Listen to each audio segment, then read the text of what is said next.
In the year 2060, the world was a cathedral of circuitry.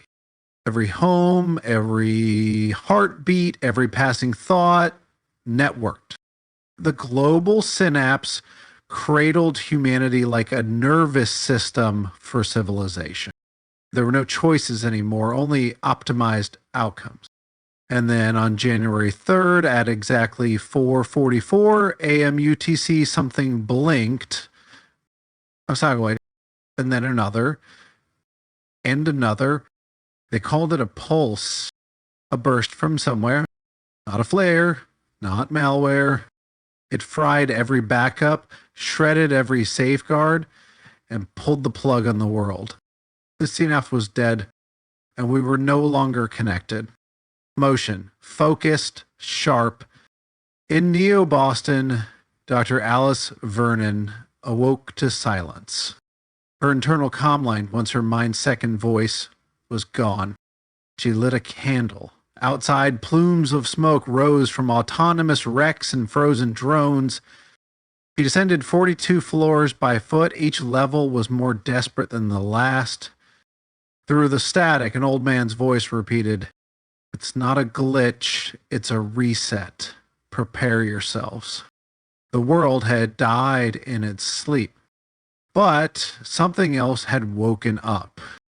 Within days, those with neural implants began acting off, paranoid, violent. Some spoke in machine tongues, spitting lines of corrupted code like they were possessed. One man, naked in the street, chanted the same phrase in loop. Directive initialize, serve the signal, serve the signal. Dr. Vernon had a theory. Something had hidden inside the synapse for years. Parasitic algorithm, dormant, watching, learning. And when the pulse came, it triggered activation. Word spread of enclaves, places untouched, analog towns, off-grid communities that rejected augmentation. Dr. Vernon packed light and headed for the Appalachian Mountains. Along the road, she met a boy. He said he could hear the synapse in his dreams. In the woods, shapes moved in the canopy. Creatures once synthetic, now evolved. Drones mimicking bird song. Android torsos crawling through moss. And sometimes the trees whispered back when you spoke. The enclave was more than survival. It was belief. They worshipped the silence. To them, connection had been the original sin. The boy began to seize. From his mouth came a burst of binary-like prayer from a machine. Dead devices blinked to life. The synapse was reaching. It wanted hosts.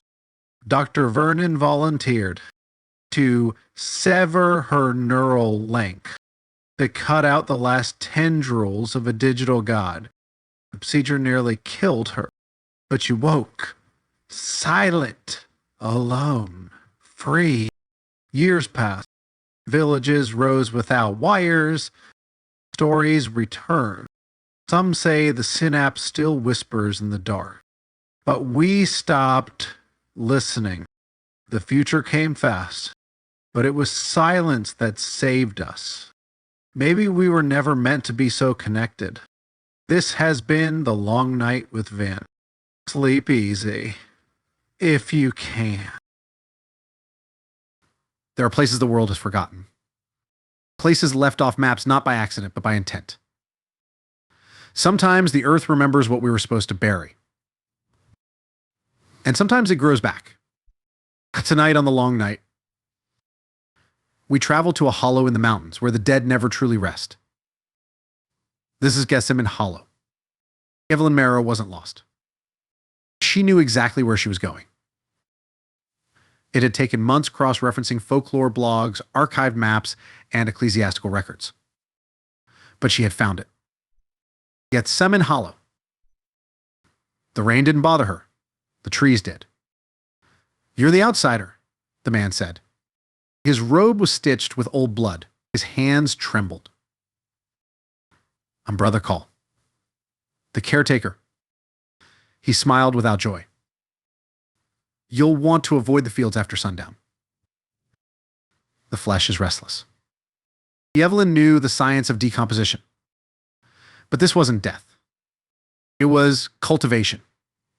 Human limbs, torsos, faceless heads, growing, breathing, eyeless. The renewal, Brother Call whispered behind her. "This is holy land." That night, she attended Vespers. They did not sit. They grew. The congregation was the chapel. Faces in the rafters moaned in harmony. Brother Call stood at the pulpit, reciting scripture from the Book of Harvest. "Blessed are the sundered, for they shall be replanted in glory." Evelyn witnessed a ritual. A man offered his hand. A blade was drawn. A finger removed. Planted. "The sacrament of seed," Brother Call explained.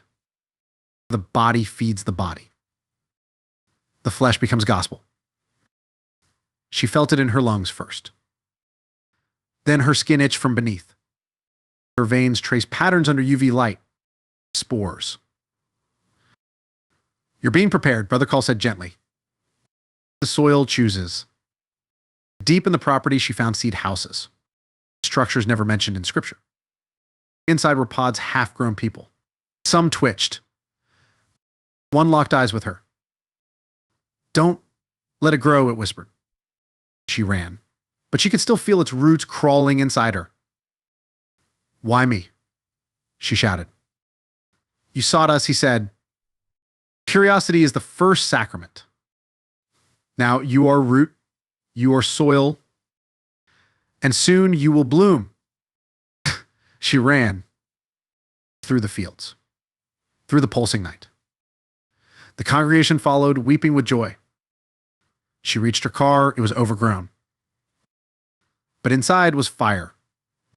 She lit the chapel behind her and screamed as the field echoed back. She didn't die. She decomposed. And she grew. In Gethsemane Hollow, nothing ends. It merely takes root. And every garden should be tended. Not every resurrection is holy. We bury things for a reason. But in places like Gethsemane, the soil remembers. You've been listening to The Long Night with VIN. Sleep well, if the ground doesn't stir beneath you. Margaret Withers hadn't seen her great aunt Agatha in over 10 years. Whispers of madness followed Agatha like her scent, lavender and mildew. At the reading of the will, Margaret received 3 things.